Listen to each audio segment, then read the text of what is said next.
It was the year 2016, the same year as the PS4 Pro, the Xbox One S, and titles such as Overwatch and of course Dark Souls 3. 2016 was a great year for gamers all around, and as if it couldn't get any better, Wildcard introduced Ark's first paid DLC, Scorched Earth. Scorched Earth was met with rave reviews by both fans and critics of the game alike. This DLC was unlike anything the player base had ever seen up until this point. Gone were the days of spending your first night on the Ark, nestled and comfortable in the safety net that was the island's beaches. Scorched Earth's unforgiving environment was enough to end all but the most well-seasoned of survivors. But even in 2022, if you're lucky and skilled enough to make it past the first few days, you're well on your way to discovering some of the coolest things that Ark has to offer. Day 1, we spawned in one of the easy zones, just west of Noob River. One of the hardest things about Scorched Earth is surviving long enough to get a small base set up. I navigated my way over to the Noob River and found a suitable location for a base. Perfect. Unfortunately, it seems like this base location was already claimed by one of the alphas. Let's just hope they're friendly. We mapped out our base location on our map by pressing P and began hitting trees to gather thatch and wood.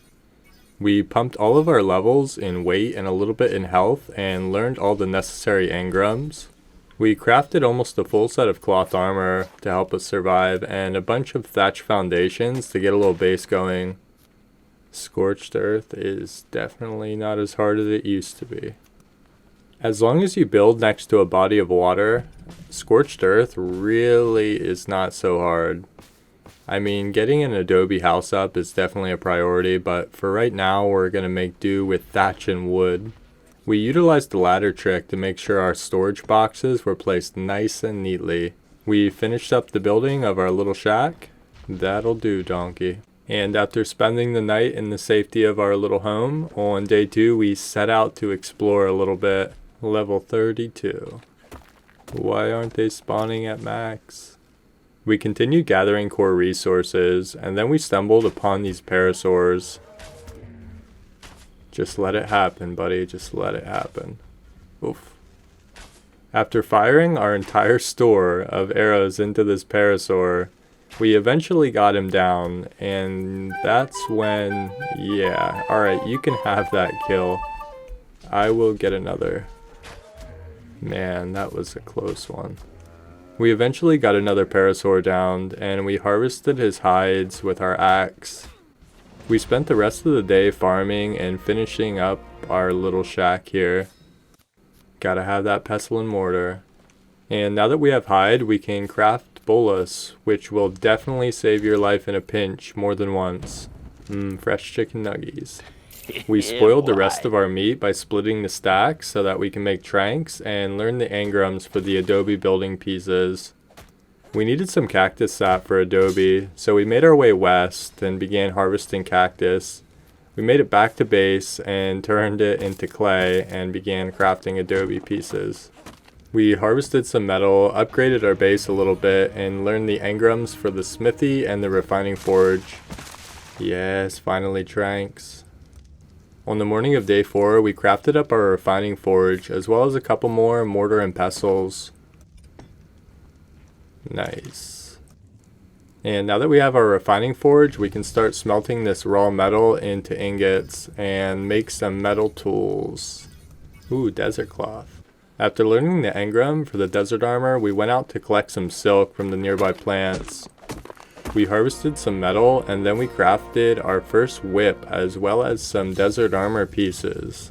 Now we're snowballing. We also crafted up some metal tools to help us gather more efficiently, and crafted a metal crossbow. Nice. And I felt it necessary to put our new metal pickaxe to work on some of these metal nodes. We continued stuffing our mortar and pestle and crafting clay. What do we have here? A stuck kangaroo. On day 5, while looking for some good tames, we came across that stuck kangaroo, but I think we're going to pass on him for now. As we were out exploring, we came across this Daedon that definitely noticed us. And I'm sure you guys already know these Daedons are not to be messed with, especially when they're accompanied by a whole pack of raptors. Thankfully though, dinosaurs are not too good at figuring out how to get on top of rocks, so we were able to bullet them and take them out one by one. Sorry guys. And since we don't have any tames, we decided to trank out one of these raptors as our own little personal bodyguard. I hope he doesn't ask where his brothers went. We babysat our new raptor friend from the safety of the rock, and before long he had tamed up, and we named him Little Raptor because that's what he is. And we decided to put that Procoptodon out of its misery. Oh, I thought I lost you. After a few bumps in the road, me and my new raptor friend were on our way back to base. We scouted out the local Daedons and Ankies, and on the morning of day 6, we came across this jerboa. I'm not sure what they eat, so I'm going to give them a little of everything. Before too long, our little jerboa tamed up, and we named him Jerb. Such an original. Whoa! Oh my gosh, you poor thing. Wow. With our new jerboa friend, we tried to sneak up on some of the local Procoptodons and trap them. But yeah, as you can see, it wasn't working out so well. So close. Eventually though, we got one stuck, and it wasn't a super low level either. After tranking him out, we went and gathered a bunch of berries for him. And then that's when we realized he wasn't eating the berries. And that's when it hit me, Procoptodons like rare mushrooms. But thankfully, if you use your whip on these plants on Scorched Earth, there's a small chance that you can get some rare mushrooms. And he was instantly tamed because I took so long. But at least we got him home, and we saddled him up and took him out for a test drive.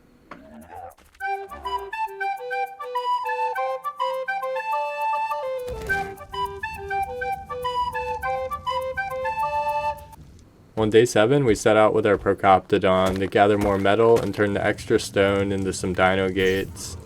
I can carry so much more with that Procoptodon. So on day 8, we continued doing some base upgrades. Spoiled more raw meat to make tranks. And on day 9, we put our Procoptodon to the test against an entire pack of Morellatops. Usually these guys are passive, but when there's more than one of them in a small area, they definitely get a little buff and become very aggressive. Now that's just sad. Ooh, free water though. We harassed the local population of jug bugs for their precious oils and minerals.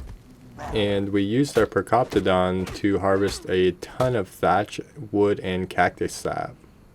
Day 10, we were out gathering and stockpiling up tons of resources with the help of our new kangaroo. We used all the extra stone we got to make gates for traps. And on day 11, we crafted our first tent, just in case we get a heat wave soon, which is pretty much guaranteed. If you guys haven't played Scorched Earth yourself yet, raptors are not the only thing you have to worry about when adventuring out past your base.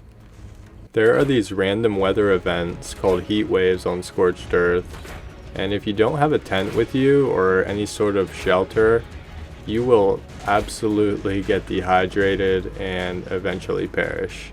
So yeah, it's good to always carry a tent with you. Since we still don't have many dinos, or really any carnos for that matter, we decided we'd trank out a couple of these raptors. Well, it only took all day. Tranking all these guys out was definitely a pain, but it was all worthwhile when we were able to tame them up. I will name you Raptor and other Raptor. Nice. While we were out this late, we noticed all these glowing rocks, and it turned out they're silica pearls. We harvested as much as we could carry, and gathered some more metal on the way back to base. And then we came across this saber-tooth, which we definitely would have tamed if it wasn't for our raptors. On day 12, we came across the parasaur next to our base, so we quickly bulleted and tranked him out.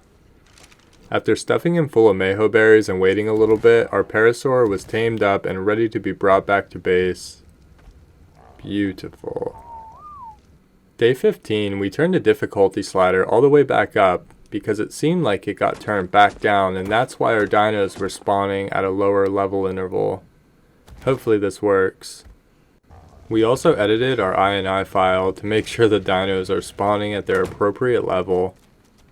And after that little fiasco, we set back out on our quest to harass the local population of jug bugs.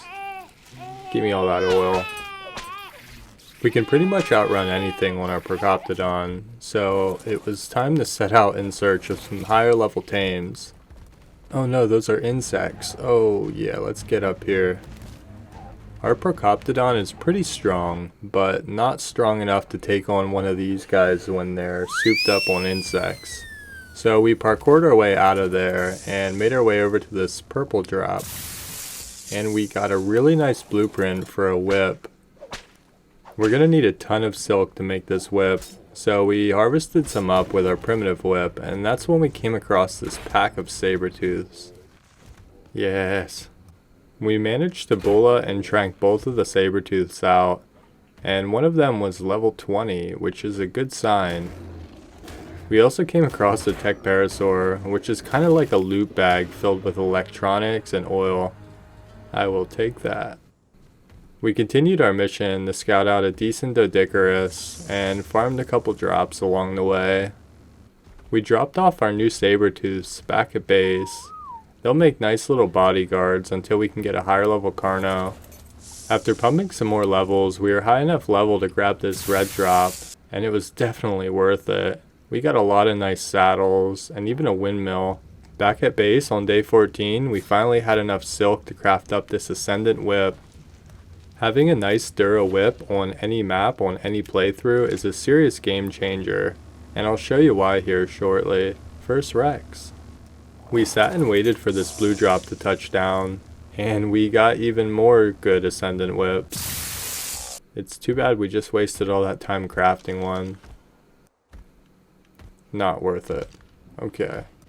Day 15, we spent the whole day looking for a high-level Doedicurus, and we eventually found one not far from our base. We threw up a quick thatch trap around him to keep him steady while we tranked him out. We referenced the handy Dodo Dex to see how long it would take to tame him and how many tranks we would need. This is not sponsored, but the Dodo Dex is definitely a useful tool for any Ark player. We made our way back to base and repaired our crossbow and made a couple more trank arrows. And on day 16, we set out to trank out this 120 Doedicurus. Took my money, paid me paper. Oh, I'm so excited. This is so good. Doedicurus love Mayho berries, so we used our Procoptodon to gather up as much as we needed and began babysitting our new Doedicurus through the night. We learned the engram for his saddle and made our way back to base quick to craft one up for him. Even with increased rates, Doedics take a long time to tame up, so we ran around and did some random stuff while we waited for him. We named him Big Doe V2 in reference to one of our other 100-day playthroughs. And now we can really get serious about our building piece production. That is a lot of stone and sand. And Doedics are also great swimmers, who would have thought? On day 17, it was time to get serious about farming. This is exactly why I said whips are such good tech upgrades.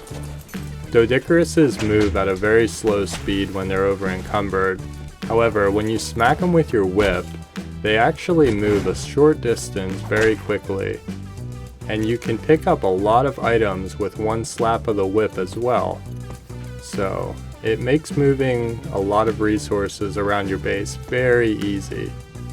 We crafted another smithy and placed it up, while continuing to farm a bunch of stone and sand with our new Doedicurus. No Doedics were harmed during the making of this video. We continued farming and stockpiling resources in our new storage boxes. And on day 18, we did a little base upgrading right as our first heat wave started. Our base was not protecting us from the heat, so we took shelter in a tent while checking out the spawn regions for Argentavis. Man, they're so far away. Since it's going to be quite a hike to get an RG, we figured we'd craft up a saddle before we made the long trek over to where RG spawned. We came across a lot of cool stuff on our trip over, one of which being an explorer note, which will definitely help our Procoptodon get some levels. And after a while, thanks to our Procoptodon's mountain climbing skills, we made our way to where RG spawned and came across the level 120 RG. We quickly threw up a stone trap. This trap's going to allow us to get the RG stuck without taking too much damage. Go, go, go, go, go, go, go. Oof, that was very close. Thankfully, we were able to get the RG stuck on the first try. I would have settled for anything maybe around level 100, but a 120 RG is definitely going to change how we play this game. Ah, the art gods have blessed me. We took shelter in our pup tent while our RG tamed up. We also marked this spot on our map because it has a lot of crystal and metal and a lot of nasty birds. Before too long, our RG had tamed up and was ready for his saddle. We decided we'd take him down into one of these ravines here and gather up some crystal. Once you have a flyer, there is no going back. We stashed our Procoptodon in this trap for safekeeping because we don't have cryopods yet. I'm sorry, buddy. But on day 19, after a quick trip back to base, we made our way to this supply drop and filled it up with all the stuff we'd need to craft up some cryopods. I couldn't just leave my kangaroo like that. After crafting as many cryos as we could, we quickly made our way back to the trap to retrieve our kangaroo. I told you, buddy. On day 20, we took to the skies and seeked out some drops on our new Argentavis. After a few drops, we made our way back to base to do a little bit of upgrading. We threw down some more mortar and pestles to help with the clay production. We also need to start thinking about crafting some cementing paste. We grabbed Big Doe and went out for a proper stone and sand run, and that's when we came across this Morellotops who was kind of bugged out on the side of this mountain. We threw up some dino gates around him and began tranking him out. It's for the greater good, buddy. Yeah, boy. Level 100. Nice. Having a Morellotops is almost like a mobile water supply that you can fill up your canteens and water flasks from. They're really good to have on Scorched Earth. Day 21, we are back at base with our new Morellotops to test out his canteen capabilities. We spent the rest of day 21 looking for a good Anki. We got in a little fight at this purple drop. Someone beat us to it, but they were no match for our RG. What is that? After scouring a good portion of the map, we came across a suitable Anki to tame up. All we had to do was get him in our trap. And yeah, that was no easy task. I had no idea that Ankis were such good rock climbers. And this is why I always build my traps oversized. Now that he was in our trap, the only thing left to do was trank him out. Boof. Down he goes. We uncryoed tops to farm up some berries for our new Anki. And while he was taming up, we decided we'd go out and try our luck at some drops. And that's when another random event hit, but thankfully we had our tent on us. And halfway through the random event, our Anki tamed up and we named him Hanky 4.0. Beautiful. And now that we have a few good dinos, it's time to start looking for a better base location. So on day 22, we made our way over to the Blue Obby to see if we could build there. Can never pass up a drop though. And now that we have wings, on day 23 we decided we'd peek our nose in over at the Wyvern Trench to see if any high levels had spawned. 144, wow. As exciting as this is, even if I find an egg, I can't really grab it just yet. On day 24, we made our way back over to Blue Ob and started clearing out a space that we can build on.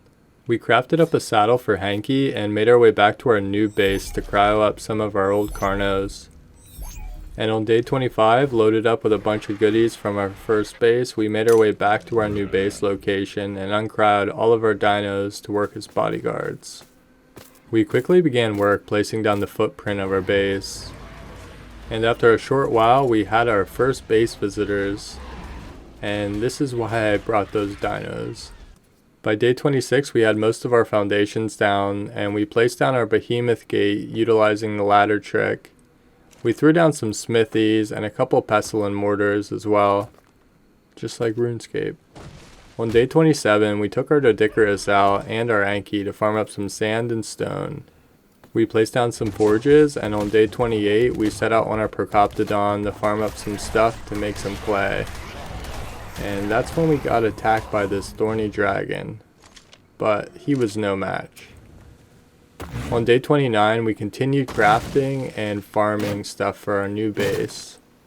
We're moving on up in the world now. We continued crafting a bunch of stuff for our base, and by day 30, we had a nice little store going. So we grabbed our Doedicurus and set out to continue farming, and we also decided we'd put up a little trap next to our base.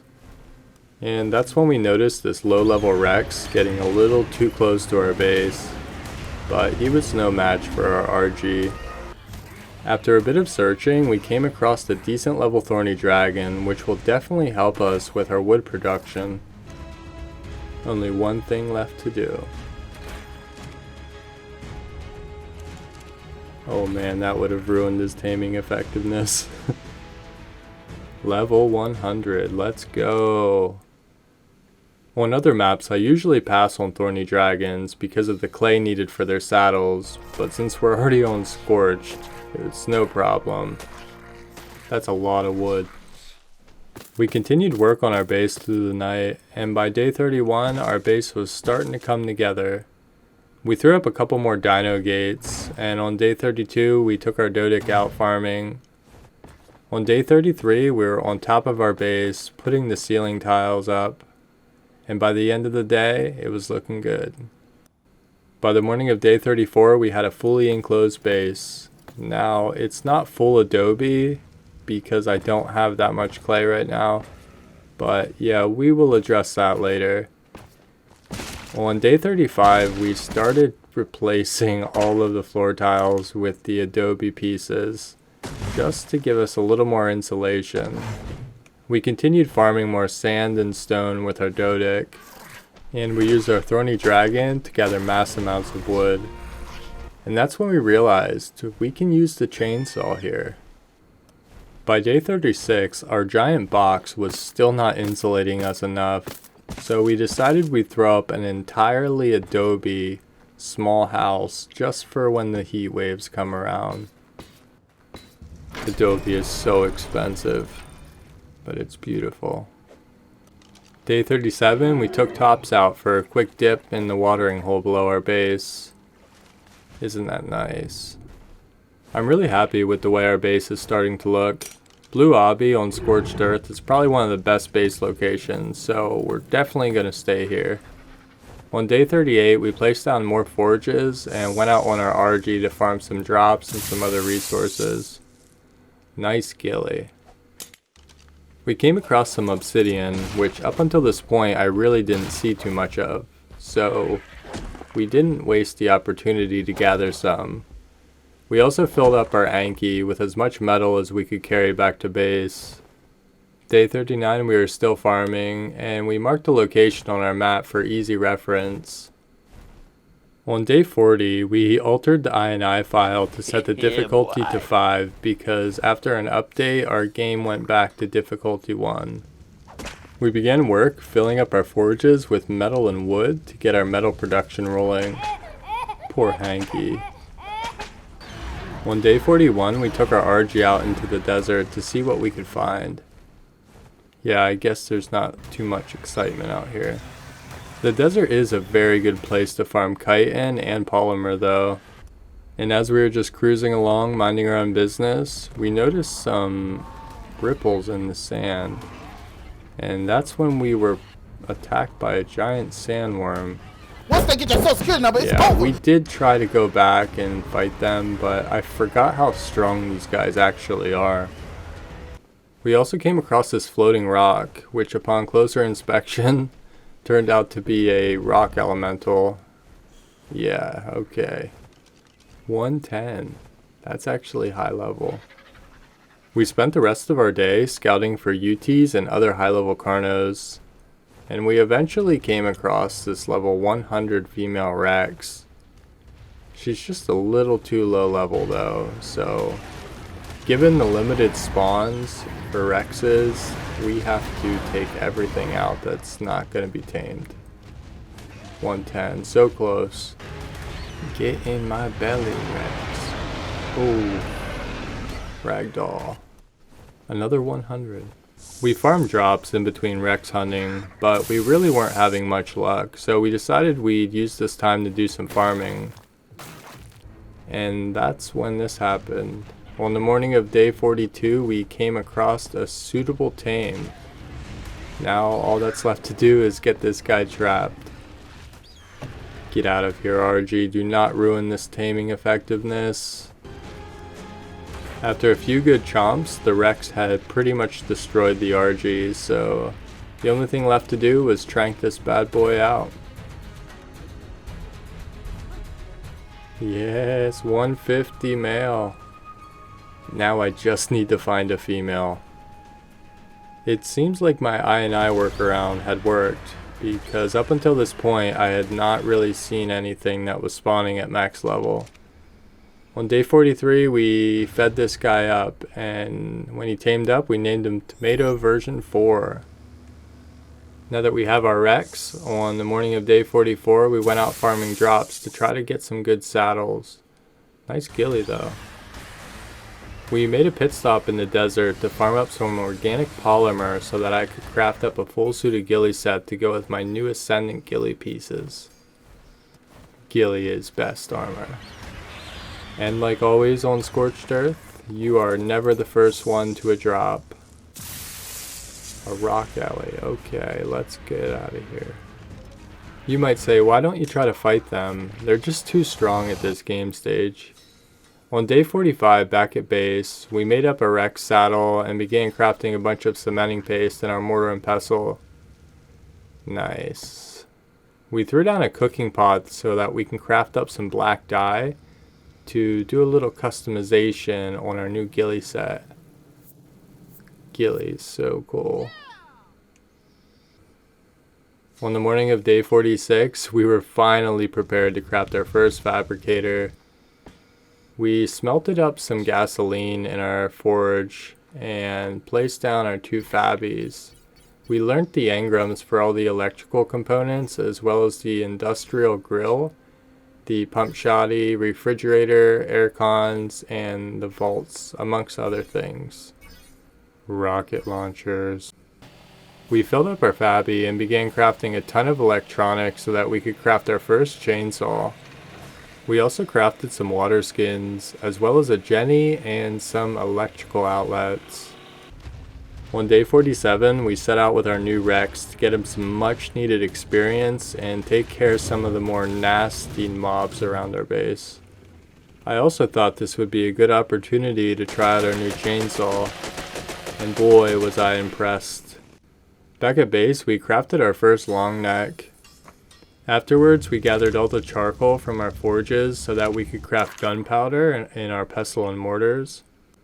Never have enough charcoal. I went ahead and crafted all the powder that I could because we're going to go ahead and make long neck ammo as well as the shoddy ammo. We crafted a shoddy in our fabricator as well and learned the engram for the trank darts to craft some of them up. Day 48, we began crafting a bunch of propellant in our mortar and pestle and did a bunch more farming with our Anki for flint. And with a whole inventory of flint, we made a ton of arrows, which we then mixed with our propellant to make fire arrows. They might just come in handy where we're heading next. On day 49, better prepared than last time, we made our way back to the Wyvern Trench to see if that high-level Wyvern had laid us an egg. No way, 175. Seeing a 175 in the trench does not guarantee that there will be a 175 egg. But, I mean, this is Ark, and cool things happen all the time. We used a bunch of behemoth gates to make a wyvern trap. It's pretty much just a straight row of behemoth gates with a gate on each of the far ends. And just enough room for you to fly up and out of with your RG. There she is in all her glory. Ooh, 180 fire wyvern. I will definitely take that egg if I can get it. Go, go, go, go, go. What's going on? Try this again. Go RG, go RG, go. You gotta go faster than that. Where did he go? What is going on? Let's try this again. After a second attempt, we successfully got the lightning wyvern stuck in our trap. And because we put our gates so close together, the lightning wyvern's breath cannot hit us. So now it's just a matter of taking him out with our long neck. Good fight. Only about 30 more talons to go. That night we explored the wyvern trench a little bit. For the most part, the trench looked pretty clear, and on the morning of day 50, we found a 175 egg. Oh, I am so lucky. Go, go, go, Archie, go. Back to the trap. I thought all the wyverns were bugged out, so I used that opportunity to snag the egg without clearing, and that's when this happened. But thankfully, we were really close to the trap, and we managed to get this wyvern in without losing our RG or our entire playthrough. Somehow the wyvern had escaped the trap though, so we traded places with him, and now we are on the inside. What is going on with these wyverns? It was all calm, so we decided to heal up our RG from that lightning blast, and that's when he decided to pay us a visit. But thankfully we had more than enough shoddy ammo to take care of this guy. What is he aggroed to? After another quick break, the wyvern made his way back to the trap, and we were able to get him down with just a few more shots. Ooh, we almost didn't make it, but it was so worth it. Now proud owners of a 175 wyvern egg, we made our way back to base and went inside our little adobe hut to throw down some torches so that we could hatch this egg without air cons. If you guys don't already know, all you need is a ton of torches to hatch an egg like this. It's much better than a bunch of air cons if you can't afford them. And now we patiently await the birth of our new wyvern. On the morning of day 51, we took out our Rex to get a bunch of meat going for our new baby wyvern. It's meat run time, boys. While chomping down on this Daedon, we noticed that it was a cool color, so we looked at it through our spyglass and noticed it was a level 130. We don't have a good Daedon yet, and Daedons are super useful for healing up dinos. And they're even better for healing up baby dinos. So we made our way back to base, filled up our troughs, and began tranking out this Daedon in the trap next to our base. Just let it happen, buddy. You're in good hands.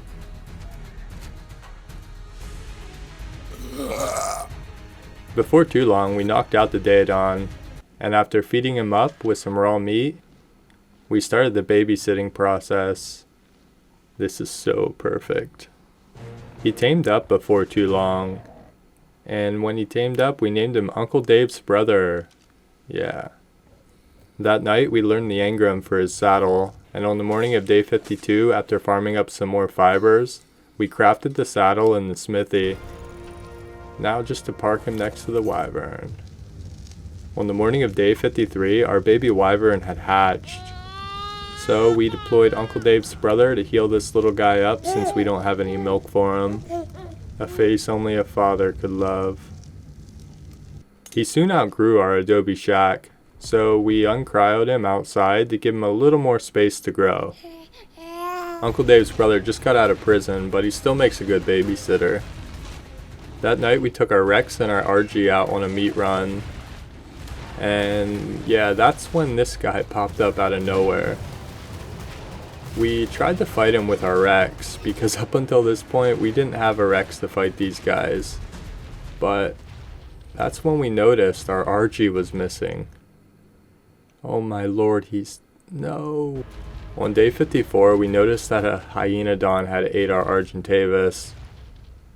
And after mourning our way back to base and filling up our troughs once again, we decided to devise a plan. But a bunch of Pegos and Hyenodons had followed us back to base. These dinos are just not giving up. We took out our kangaroo to see if we could find the remnants of our RG. It was you. We did, however, find the culprit, and we took out pretty much every other innocent dino as well. By day 55, our lightning wyvern was fully matured and ready to be taken out for a spin. Yeah, boy. It's time to get back at all these dinos that took out my RG. We continued searching for our RG's death cache while taking out every dino in sight. And on the morning of day 56 with our new wyvern, we went out to look for some experience notes. But yeah, I know there's one in here, we just can't reach it. But this one we can reach. Nice. And now that our wyvern has an experience buff, it's time to set out and get some real levels on this guy. I mostly pumped HP, stam, and a little bit of weight on this guy. The desert really wasn't cutting it, so we decided we'd go over to the mountains to fight one of these flocks of RGs for experience. And a little bit later, we grabbed another experience note and set out to the wyvern trench. Clearing the trench on a wyvern is super easy, especially if you understand how their AI works. We continued clearing the wyvern trench from left to right, gaining all that good XP and looking for any sweet eggs and talons along the way. By day 57, we were still working our way down the trench. We managed to find an alpha wyvern as well, which was really cool. Too bad we don't need the milk anymore. And now that the trench was relatively clear, we could get some of them really good eggs. What is this? Level 15? Level 16, really? Maybe I just got really lucky with my first wyvern. I guess I really only need one wyvern, but it would be nice to have a nice poison or fire wyvern too. After continuing our quest to clear out all the wyverns, we were gathering a ton of talons, which we need for the boss fight. At the end of the day, we made our way back to base, and on the morning of day 58, we were back at base and crafted up some AC units, as well as some fridges and a generator to go with them, and a trophy mount. Nice. And we also got a really cool glove skin. We spent day 59 farming drops on our wyvern. Nothing too good though. We did get a bunch of oil pumps though, so on day 60 we set out to find a bunch of oil nodes to place them on. Never enough oil. We stopped at every supply drop that touched down along the way, and eventually we got a pretty decent chainsaw. A heat wave started though, so we had to take shelter inside our pup tent for the night. Look at that, 520. Day 61, we spent our day looking for Rexes. Because Scorched has limited Rex spawns, it's important to take out all the low levels. Day 62, we were back at base empty-handed. We threw down some industrial grills for food, and did a bunch of farming on our Nodicarus. It was also a good time to test out our new chainsaw. Day 63, we were back at our Rex farming spot. We spent the entire day taking out the low-level Rexes. We found a bunch of decent levels, but nothing that would be suitable for a mating pair. As you can see on the spawn map here, Rexes spawn pretty much exclusively in this area. And as long as you just take out the Rexes and fly out a render distance, just like this, a new Rex will spawn moments later. So finding a high level Rex on Scorched is pretty much just a question of your dedication. Sorry buddy, 140, that's so good, but you can't come home. We spent the entire day flying in and out of render distance, taking out dozens and dozens of low-level Rexes. There were a couple decent ones that I probably should have brought home, but yeah. On the morning of day 64, we emerged from our pup tent to continue our quest of finding a good Rex. We threw down a trap in this area because I know we're going to stay here, and that's when we found a 180 Tech Rex. I quickly trapped him, but I didn't know whether I should be happy or sad, because a 180 Tech Rex is definitely an awesome addition, but that means I'm going to have to find a mate for this guy. And not just any mate, but a high level one. And Rexes are already pretty hard to find on Scorched, let alone a Tech Rex. But regardless, there was no way we were passing up on this guy, and before too long, our Tech Rex had tamed up. You a nasty little Pegomastics. These guys definitely have little man syndrome. After cryoing up our new Tech Rex, we hung around the area a little bit to see if our luck would continue. And in a way it did, because another Tech Rex had spawned, but it was only level 6. On day 65, we were out farming a bunch of drops, and that's when we came across the 140 Thyla. Having a Thylacoolio, if I can get him, there we go. Having a Thylacoolio on Scorched Earth is definitely going to help us out a ton, because the caves for all the artifacts are pretty mountainous to say the least. So we fed up our new Thylacoolio and babysat him. We checked out our oil pumps while he tamed up and pumped him full of narcotics. Before too long he was tamed up and we named him Coolio. We cryoed up Coolio and continued farming drops throughout the rest of the day.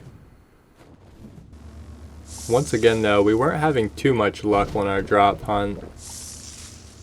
Bunch of Morellotop saddles though, and a Carno saddle. Okay. Whoa, look at that chainsaw though.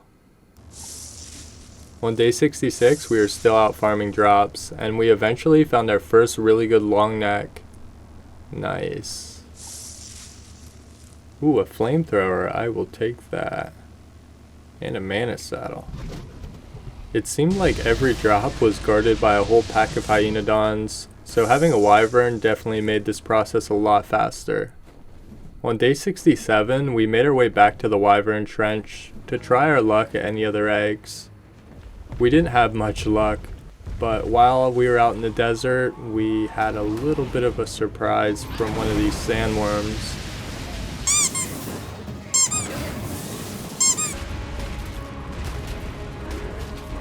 Not so tough after all. For a level 1, you are very tough actually. Ooh, black pearls. And a deathworm horn. Yes, now we can get a mantis. Now that we have a deathworm horn, we can definitely tame a mantis, as long as we can find a high level 1. And while we were searching for a mantis, we came across another deathworm, which we promptly took out. This one gave me leech blood though, instead of black pearls. We continued searching for a high level mantis, and eventually we found a level 145. Now just to get this guy in a trap. This guy just did not want to go in the trap. I know it's mostly my fault, but he was aggroed on everything, and I almost lost him a time or two. You better come down here, get some of this. No, don't go down there, guy. Here we go. Let's try this one more time. Nice. On the morning of day 68 with our mantis in our trap, we threw up some walls around him and checked out the engram for bug repellent. We can't make it right now, so we're gonna try to tame him without bug repellent, and it was no easy task. He looked like he was aggroed upon everything, including our base, so we did what we could to enclose the trap a little bit, and yeah, eventually he de-aggroed on us, but we still couldn't get the prompt to tame him. What are you aggroed to now? I moved all my tames further back in my base because it seemed like he was aggroed on them. And after a whole day, we decided we'd take a break to repair our ghillie armor. We crafted our first chem bench, which we placed on top of these catwalks, and that will allow us to make flamethrower ammo. Check that out. We tried our hand at taming this guy, and yeah, it seemed like our little vacation worked because eventually we started to get the prompt and we were able to tame him. Yeah, boy. We named him Manta and brought him out of the trap for some fresh air. Now just to find that saddle we got. On the morning of day 70, we did a little customization with our Jerboa head armor. We also took our new chainsaw out to farm up a ton of wood. Oh, so slow. We took our Doedicurus out to farm up a bunch more sand and stone. I'm gonna need a ton of stone to make a breeding platform for these Rexes. I will say the process was going a little slow, so on the morning of day 71 we set out in search of a new RG to help us in our farming mission. Thankfully we found a pretty high level and it was really close to our first trap, so we quickly trapped him and began the tranking process. Just let it happen, don't resist it. Poof. 145, let's go. Yes, that'll do nicely. After feeding him up some raw prime and babysitting him, he was tamed up. When he tamed up, we named him Arch 2.0. Rest in peace, old Archie. On the morning of day 72, we set out to farm some more drops on our wyvern. We still need to get a Rex saddle that's suitable, as well as maybe a UT saddle, because I'm definitely going to need to find a good UT for the boss fight. We also set aside some time to get some levels in our new RG. But while we were out getting all those sweet levels, a heat wave started, so we threw down our pup tent and took shelter.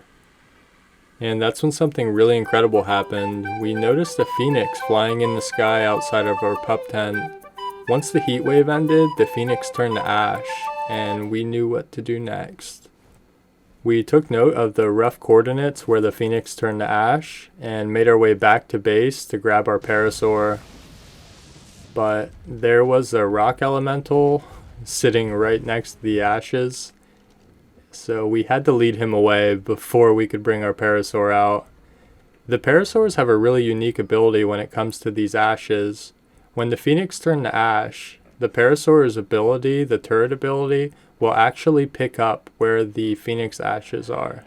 So you're able to build a trap around the phoenix ashes for the next heat wave. And when the next heat wave pops, then the phoenix will be trapped up in this little box, and you are free to tame him. You can probably pause this video and get a pretty good idea on how to build this trap. But if not, there's tons of guides out there that show you how to tame these guys. We made our way back to base and made a bunch of oil jars in preparation for the next heat wave. On day 74, we spent pretty much the entire day farming metal with our Anki. We still need a bit more metal ingots to make our industrial forges, so we filled up the forges that we have set up here with wood and metal. And we took our thorny dragon out to gather some more as well. On day 75, we started work on our little breeding platform. No raptors.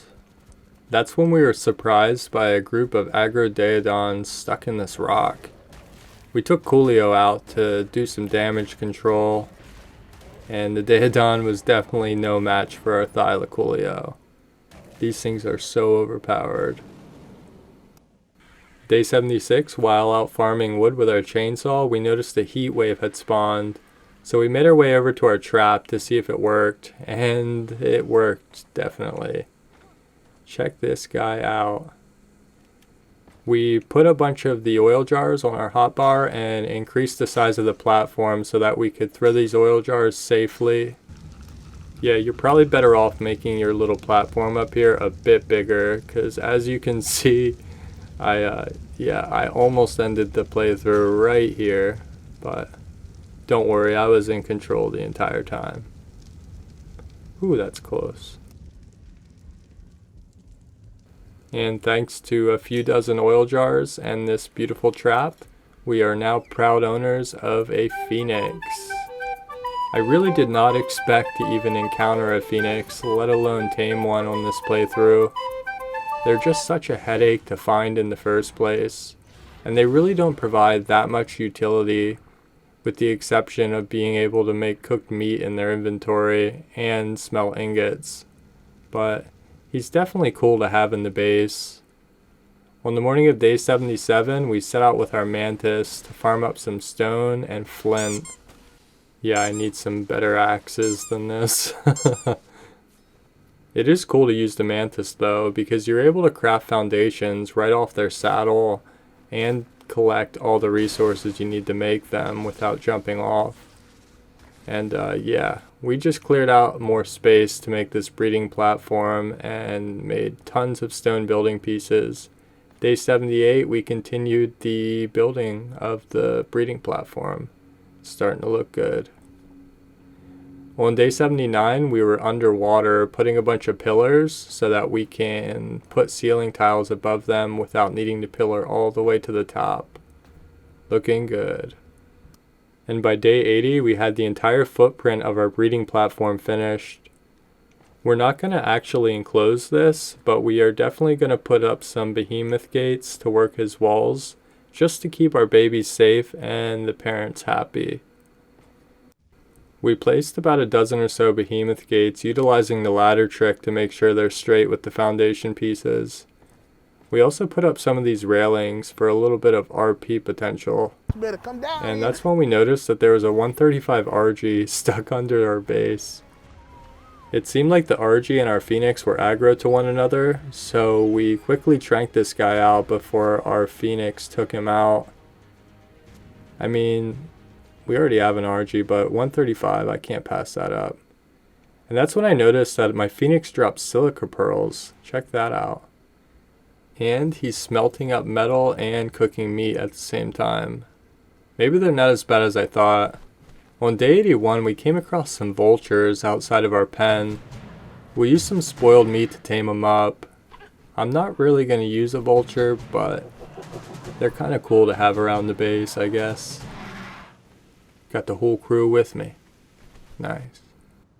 Man, vultures actually look pretty formidable.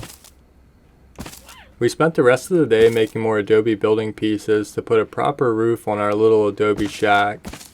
We also decided we'd make a little pen for our Phoenix, because no matter what we did, this Phoenix just kept flying around our base. Nothing personal, Phoenix. I just can't have you flying around like that. Day 82 consisted mostly of farming and putting the finishing touches on our base. I'm really happy with the way our base is starting to look. I mean, it's just pretty much 2 boxes, but we went out and farmed some drops, and we actually got really lucky with this one red drop. We got a Rex saddle, a shoddy, flamethrower, and a chainsaw. Beautiful. We checked out the Wyvern Trench with our new rocket launcher to see how good these rocket launchers really are. Yeah, that was a little underwhelming, but at least we have our Wyvern to finish the job. We took out a bunch more Wyverns in the trench that night, collecting talons and checking for high-level eggs. By day 83, we were still in the Wyvern Trench, and we were not having much luck at all. I was starting to get impatient, so instead of taking out the Wyverns, I was just leading them up to the skybox to let them rot. 35. We came across this sandworm that was stuck in the side of the trench, which was interesting. And yeah, we found a couple decently leveled eggs, but nothing crazy. On day 84, we went out farming more drops and looking for some Rexes. We eventually found a level 168 male tech Rex, which is gonna have to do because I don't think we're gonna find a better male than this. We led him over to our trap to start the tranking process, but he brought a friend along with him.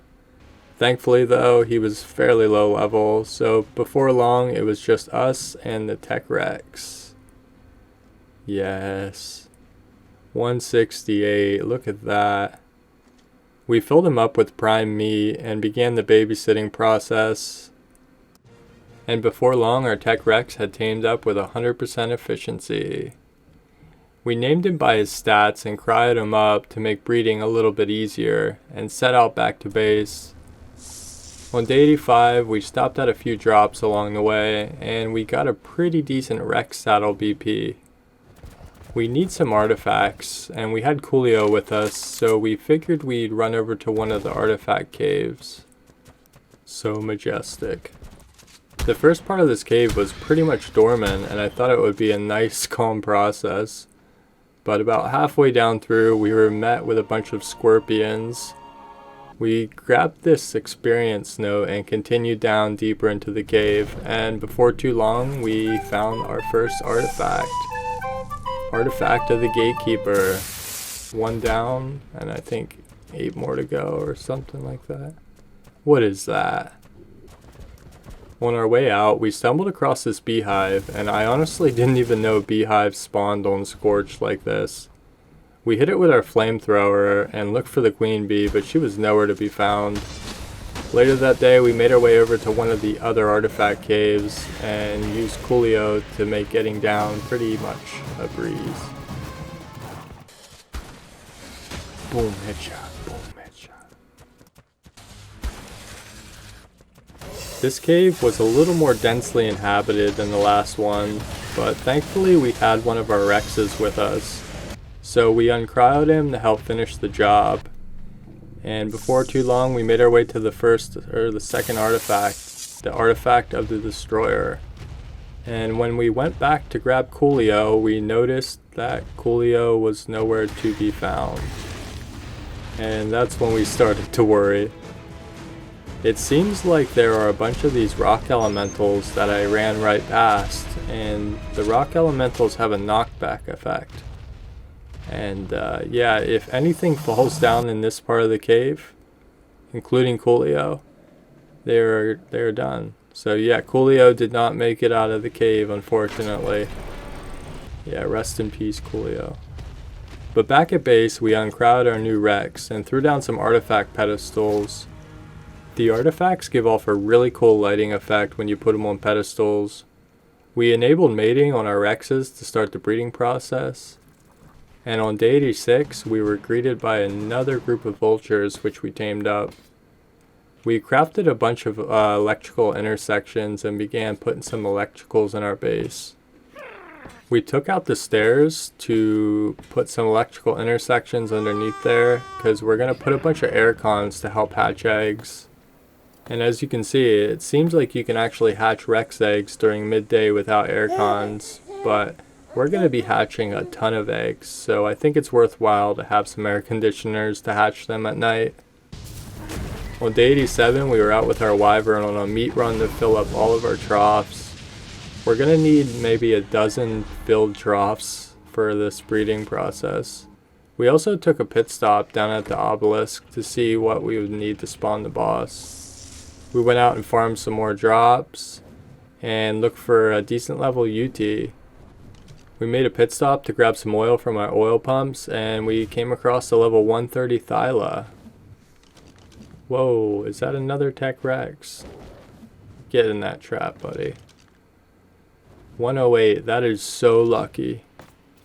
We put a small dino gate next to the trap so that the Thyla couldn't run right out, and began tranking him out. Sorry, Coolio, you are gone but not forgotten.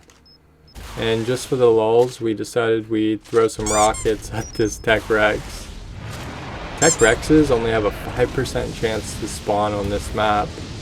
I think it's pretty much every map, but Rexes are really rare on Scorched Earth. Before too long, our new Thyla had tamed up, and we threw a saddle on him and made our way back to one of the artifact caves.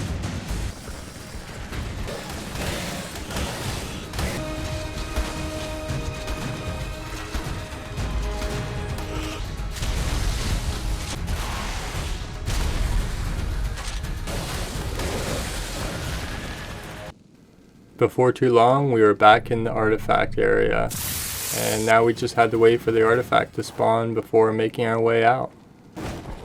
By day 88, we were back at the other artifact cave to grab the artifact of the gatekeeper with her new Thyla. Ooh, desert cloth, nice. With those 2 artifacts in hand, we made our way back to base to unload and check on the egg production. We threw up some more fridges to help us stay organized. We don't really even have cryo fridges yet, so these fridges will help us stay organized in the meantime. We crafted a bunch of air cons as well as a spray gun, and we placed the air cons underneath the ceiling tiles. We made some irrigation pipes and began outfitting our base with some actual plumbing. It's probably a good time to start making healing brews. We continued selective breeding, picking up all the eggs and cryoing up all of the dinos that we don't want. We actually finally were able to place our industrial forges, which will help us get the metal we need for saddles. We spent the rest of the day gathering metal with Hanky and our new RG.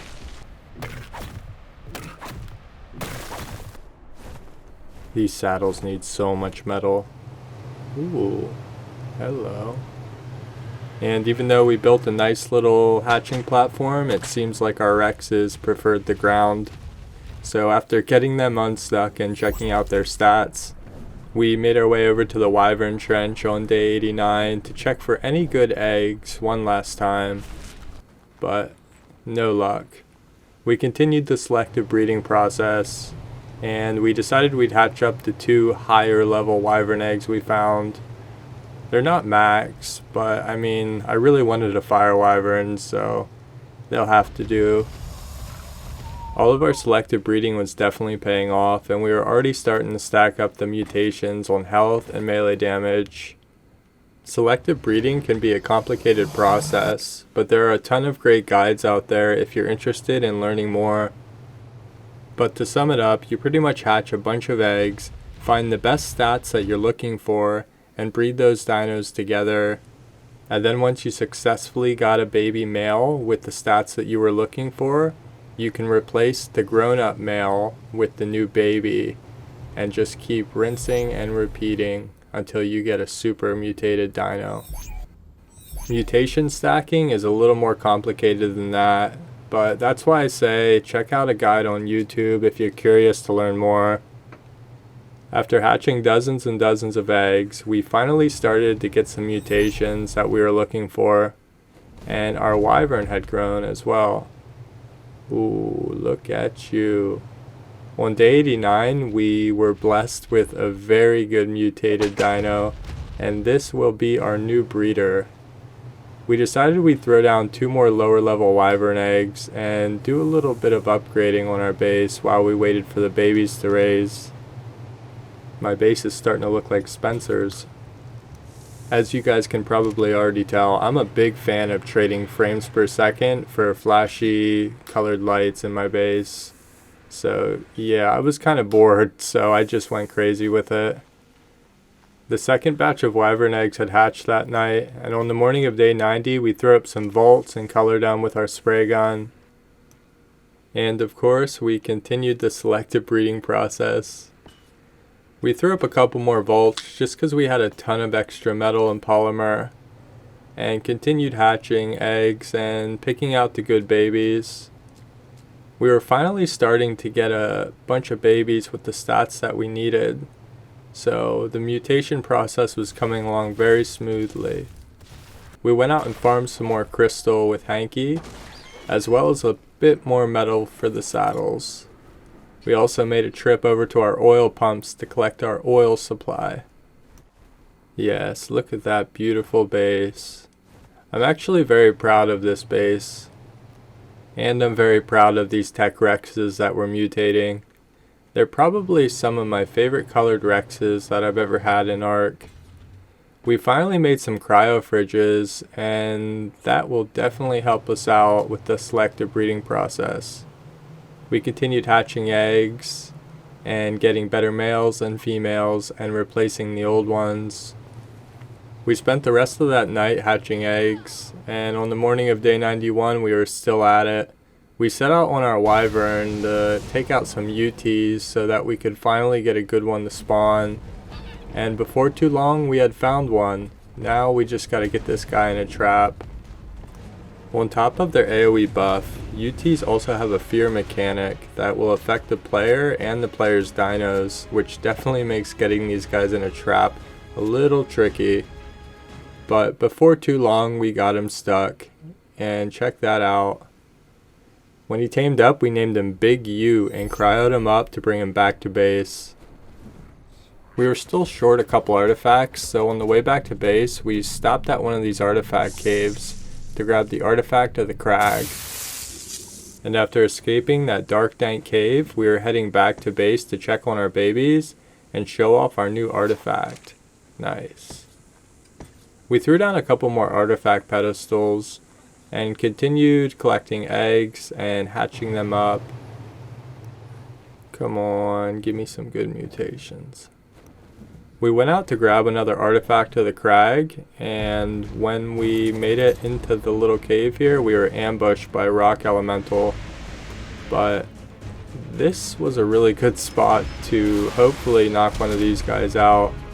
So we hit him with our rocket launcher a bunch of times, and then this happened.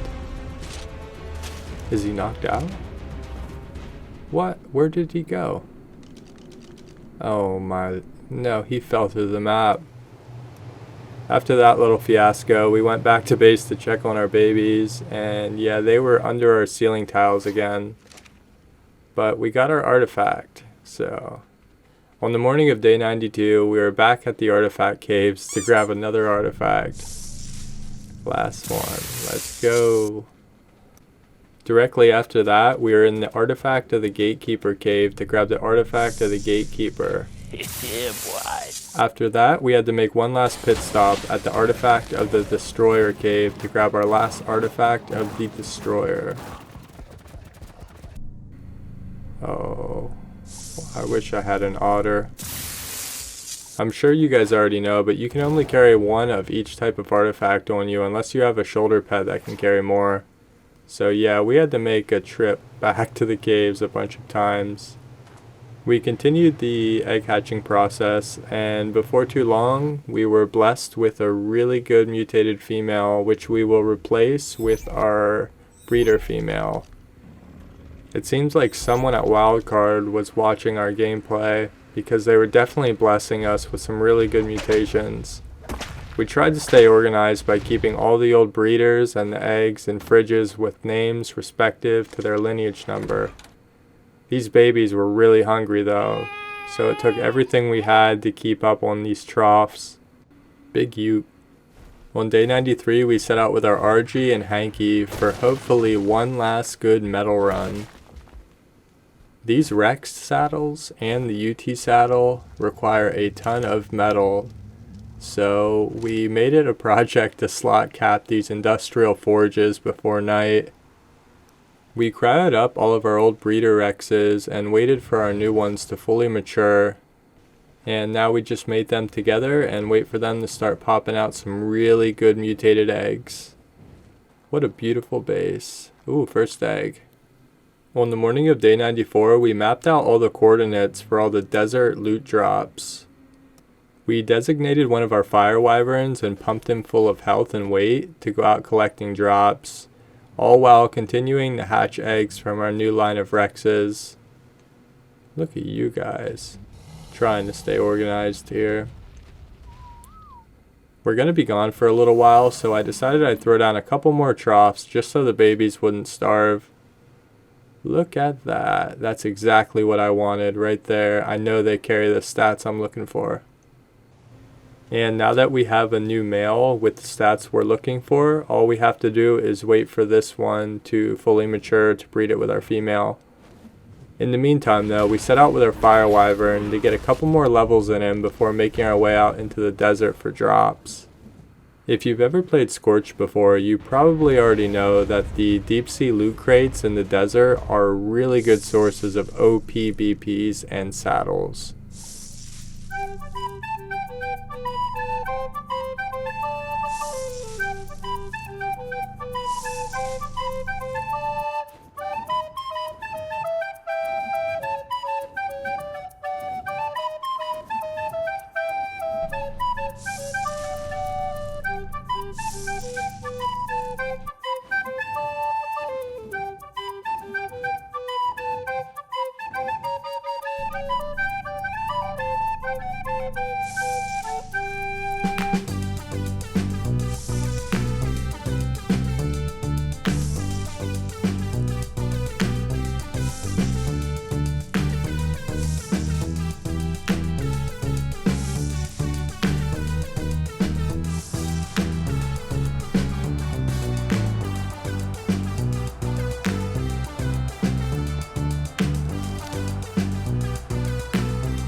That's it right there. Oh man. UT saddle BP, finally. After farming a ton of these things, we eventually found the UT saddle BP. I'm not quite sure if I can even craft it in my RG without slot capping it, but we did get a ton of good riot pieces, so I would say it was a success. And back at base, we had a ton of the mutated Rex eggs to hatch up. These Rexes are going to be overkill. Okay, 14. Let's stack them. Obviously, I had my breeding and mature rate turned up like crazy. I think it's 10x, but yeah, if you did this on vanilla settings, you could still get the same results. It would just take you maybe 200 in-game days, but we don't have time for that stuff. We continued hatching mass amounts of eggs from our new breeding pair and sorting out the ones that we're going to keep and the ones that we don't need. These Rexes are going to be beautiful. 28, that's pretty good. By day 96, we had a brand new breeder male and a breeder female, so we crowded up all the babies that we're not going to use. We crowded up the last line's parents to make room for the babies, and yeah, this is going to be overkill, but we made a trip down to the obelisk to take note on all the stuff we'll need. And I noticed we were a little short on talons, so we made our way back to the Wyvern Trench just one last time. It's time to put this new Fabby to use. Yes.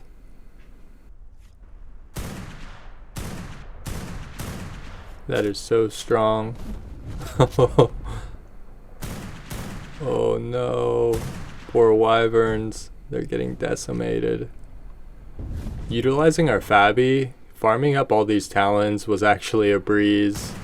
The damage on this Fabby is just so broken. The Wyverns really just don't stand a chance.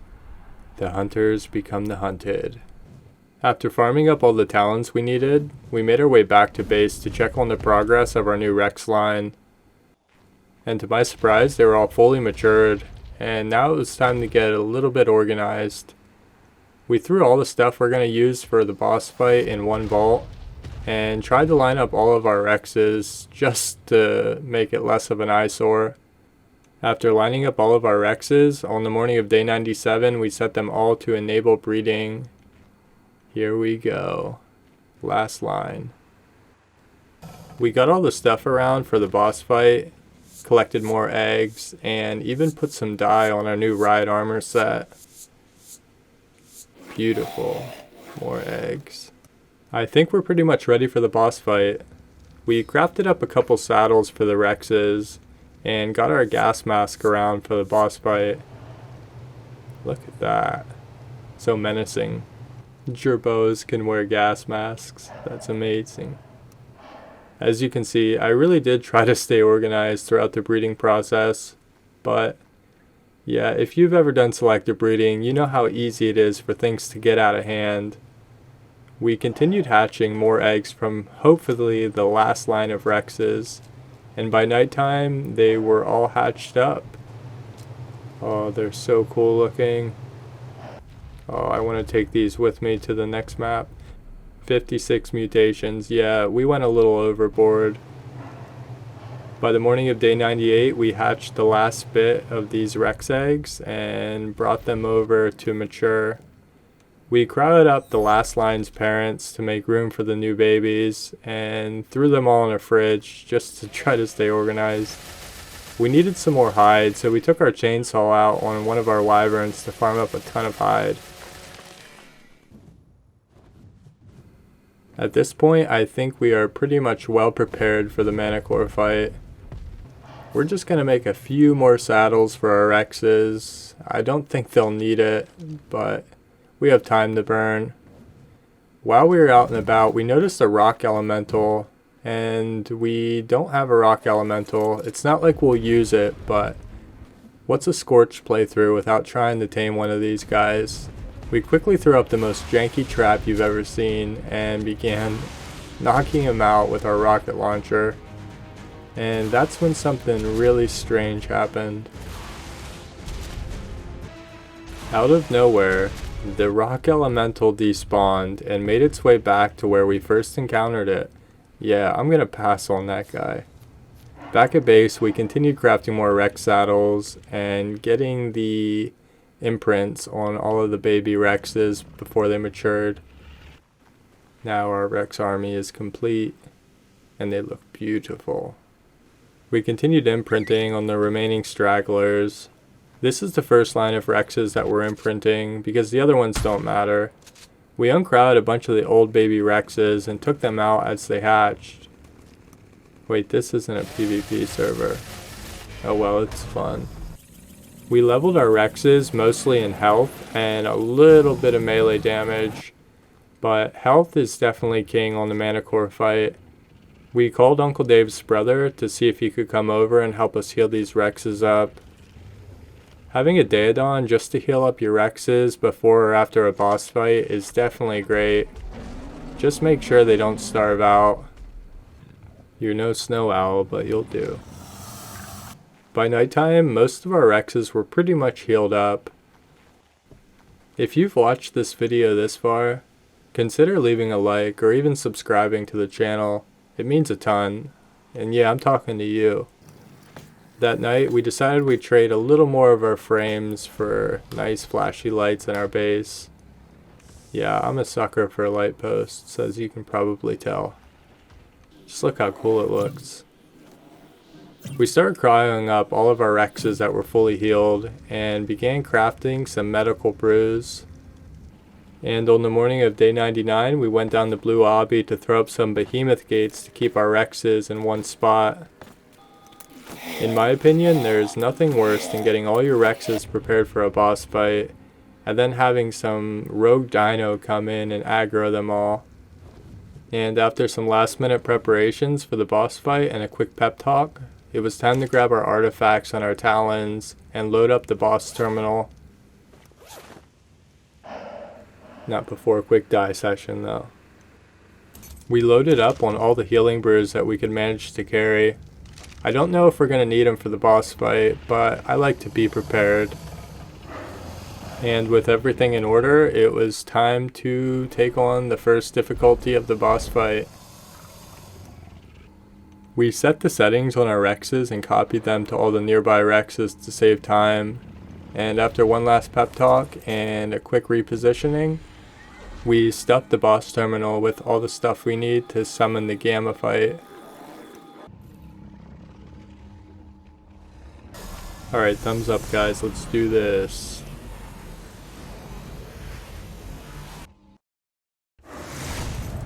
Where is my UT? Oh. Keeping all your Rexes in a static location right next to where you spawn in is probably the best tactic for this boss fight. I'm not worried about my Rexes surviving, I'm more worried about myself surviving, so we'll see how this goes.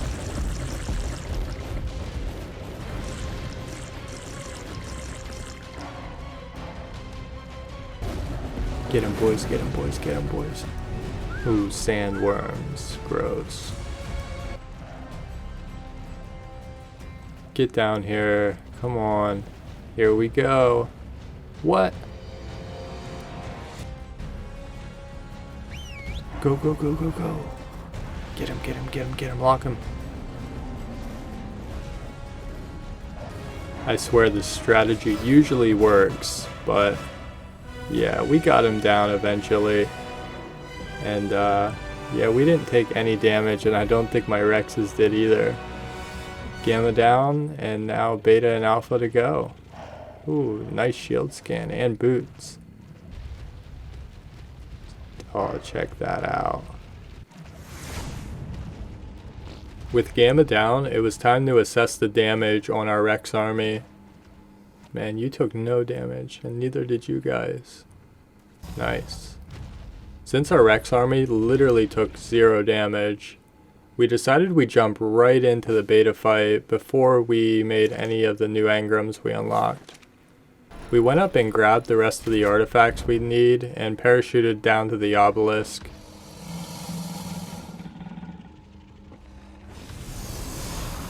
Let's hope beta is a little bit more challenging. Where's my UT at? Guys, where are you going? Stay put. Stay there. Alright, you guys can just attack. Do your own thing.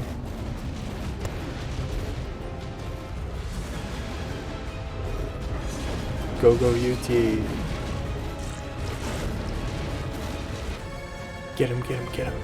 Yeah, right there. Lock him in place. Okay.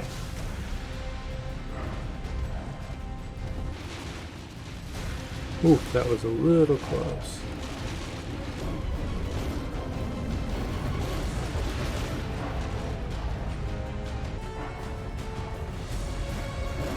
Alright, you're done for now. This is it for you.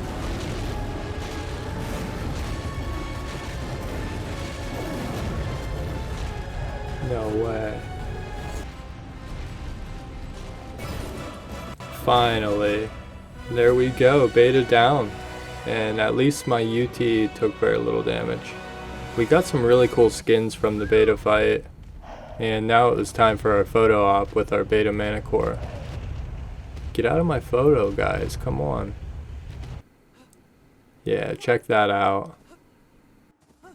I feel like I probably could have done it with like 5 of these Rexes, but I mean, this is Ark, and this was one of the first DLCs, so I shouldn't be too surprised. Big Ute took literally almost no damage, and yeah, we did some cool customization on our new skins, and started thinking about making our tech replicator. It was still day 99, and I figured we should probably make a tech replicator. So we went out to farm some black pearls from the death worms in the desert.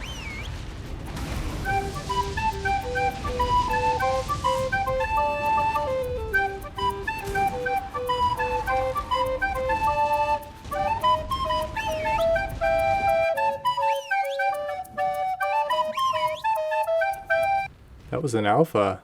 Ooh, I forgot about the helmet skin. Nice.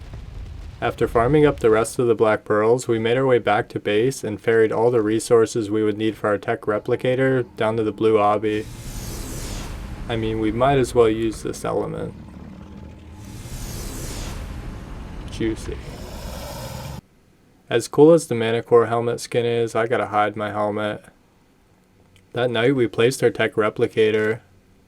Tech replicators just make your base look so cool and complete. Plus they enable you to craft a bunch of the tech pieces. That night we also took a little cruise around our base to admire all the hard work we've done to get to this point.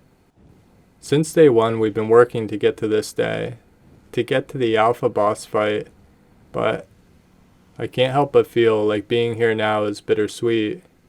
I'm really gonna miss this map and all the memories that I made along the way. But here we are, and it's day 100. We crafted up all the tech pieces that we had engrams for and threw some dye on them just for the cool factor.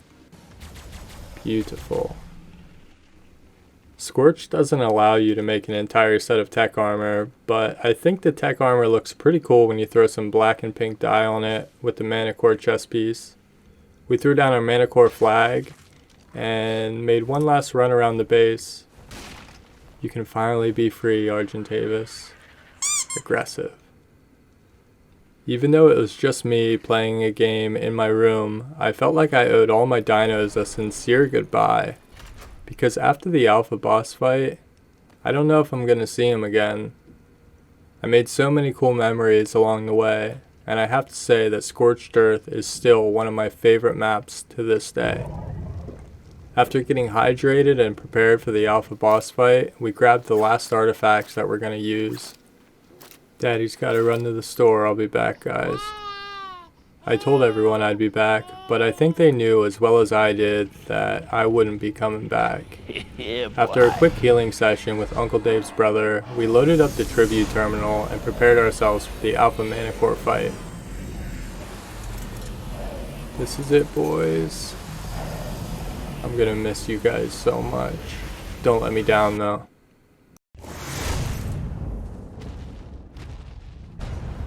Who told you guys to go anywhere? Get back here. Whoa, that was a little too close for comfort.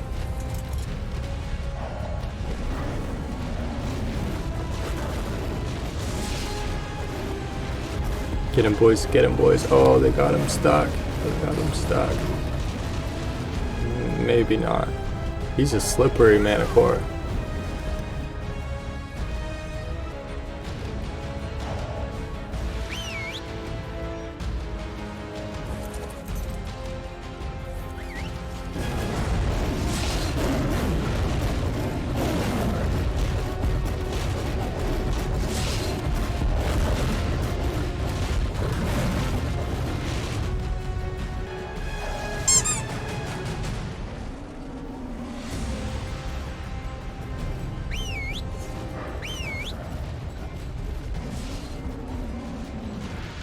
Let's see how you like my Fabby.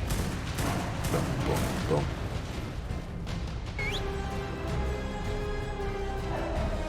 Guys, help me over here. There's a rock alley. Woo. And boom goes the dynamite. Yes. Alpha Manicore complete. And yeah, our UT took literally almost no damage again. Look at that.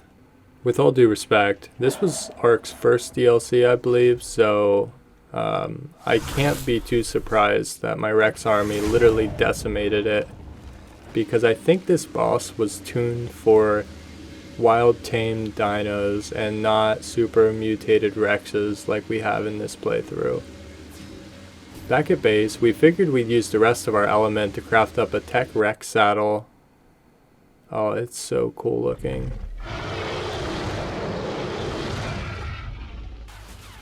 I really am gonna miss this map. I genuinely feel bittersweet at the end of every Ark playthrough. So much of my time, effort, and thoughts went into this playthrough. And yeah, now it's all come to a conclusion. It's almost like reading a really good book and then getting to the end. Yeah, boy. It's so easy to procrastinate the last few chapters, but eventually it all has to come to an end. But just like any good book, there's always room for a sequel. Make sure to show some love on this video if you enjoyed it. Maybe leave a comment, a like, or even subscribe to my channel if you really enjoy this type of content. Never in my wildest dreams did I think I'd be making videos for an audience like you guys. But I'm very grateful, and it's through your guys' continued support that I'm able to do so. Ark is an incredible game with an incredible community of players. Drop a comment below and let me know what map you would like to see me play next. And hey, maybe I'll even name one of my dinos after your guys' usernames. But until the next one, guys, this has been your boy Mr. Rums, and we'll see you in the next one. Everyone stay safe and keep those dinos fed. Peace.